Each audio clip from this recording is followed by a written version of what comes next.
The school semester is coming to an end, which means if you're a student, final exams. And so many students are scared of final exams, and that's because one test has a semester's worth of information in it.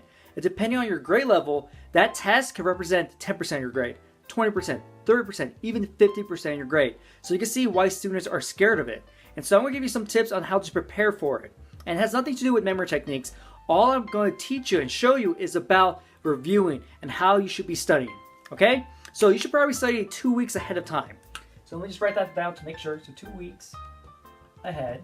2 weeks ahead. And that's because you want enough time to actually prepare for your final exams. Most students, and I know from experience, you wait till the last week or the weekend before, and you have 7 classes you're studying for 7 different tests. And so you're so stressed, so many hours are being put in, and you're not really studying that effectively because first of all, you're stressed, you're worried, and you're just cramming as much information as possible. So that's why you want to try to study 2 weeks ahead of time. Next, I recommend doing 2 classes a day. So study for 2 different classes per day, because that's going to make it a little bit easier for you, because you're not doing 7 a day, you're not doing 1 a day. 2 a day should be enough time for you to actually go through. Now, I actually want to show you how you should structure your reviewing, because you want to review because you have a semester's worth of information to be learning. So you want to make sure that you're reviewing enough. So say day 1, you learn something about math, and you don't review that until day 7, you might have forgotten a lot of information in between. So that's why I want to show you how to review, okay? So let me show. Reviewing. Forgive me on my spout. So reviewing. So say you have day 1. So you do your 2 classes. And this is just actual study. So day 1, you're going to be studying your 2 classes, and you're just going to be studying. You're actually going to be trying to learn it. You're not reviewing really anything yet. No, technically you're reviewing, but in this, when I'm teaching you, not yet. So that's day 1. So day 2, you review day 1 plus 2 classes. So what happens is, on day 2, you're going to just quickly review the information from day 1, then you're going to study for your 2 other classes. So maybe this is math and history. These could be language arts and Spanish. That's what you're taking. So you always just want to kind of be overlapping, because this day's going to make sure this really sticks into your memory. So day 3, as you can tell, is you review day 2 plus 2 classes. So day 3 is the same as day 2, except now for day 3 you're reviewing these 2 classes. No? And so you just want to keep doing that until you get to your finals. Because what's going to happen is that if you keep doing this, so when you get back to day 4, and maybe that's all of the classes you have, maybe you have 6 classes. I'm not really sure, right? Because I'm not taking your classes. So day 4, what you want to do is review all classes. And so this is when you go back and make sure you know absolutely everything that you've been studying. And so it's broken down and you're just reviewing. And then day 5, repeat day 1. Repeat the process. You just keep going back. So you go back to the 2 classes, review more.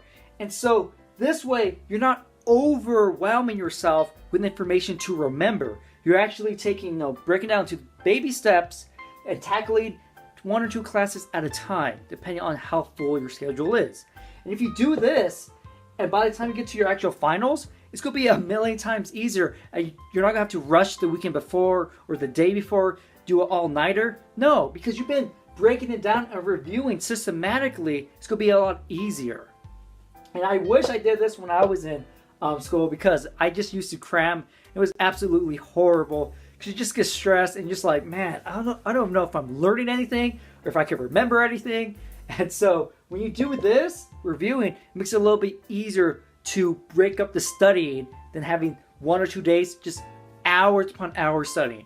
And maybe you study, 1 or 2 hours for each class. Depends on how much information you have. Depends on what you're learning. So I can't really give you in an exact amount of time to be studying. So there you go. So this is what I recommend for you to help you prepare for your exams. But if you follow this, you should pass your exams, you know. If you're actually paying attention to what you're studying, if you're using the different memory techniques that I've been showing you to actually learn that information and this reviewing that you put together, then it's gonna be a lot easier, and that's where the magic happens. So that's what I have for you. And just to recap, periodic study 2 weeks ahead of time.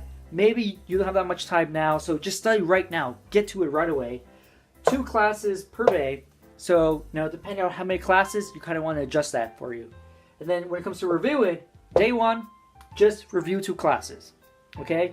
Day 2, study for those classes. Day 2, you're going to review the classes from day 1, then study for your two other classes.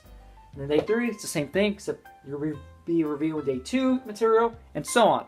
And so if you do this, the information is really going to stick in your head. It's going to really be easier to when you're taking the test and just recall it when you're there. You're like, oh yeah, I remember that. Yeah. And so these are my tips for you to help you pass your exams and help you prepare for them. Because I know a lot of students do struggle with them and just think, I don't know what they're thinking by waiting to the last minute to do it. But maybe they think if I just wait to the last minute, it's going to be really fresh in my mind. But that's not the case because you have so much information, you're not even reviewing it, so it's not really sticking to your memory. So hopefully you find this really useful and you apply this. Maybe it's too late for you to apply this to these finals this semester, but maybe next semester and the semester after that. So I'm just trying to give you information that's really useful. And even if you're not a student, this is still useful to have for whatever information you're learning. Just take out the classes with the material you're learning. So just kind of adapt it to yourself. But this was really meant to help students, kind of guide them and show them what they should be doing in order to prepare for the finals. So hopefully you enjoyed this video, and I'll see you next time.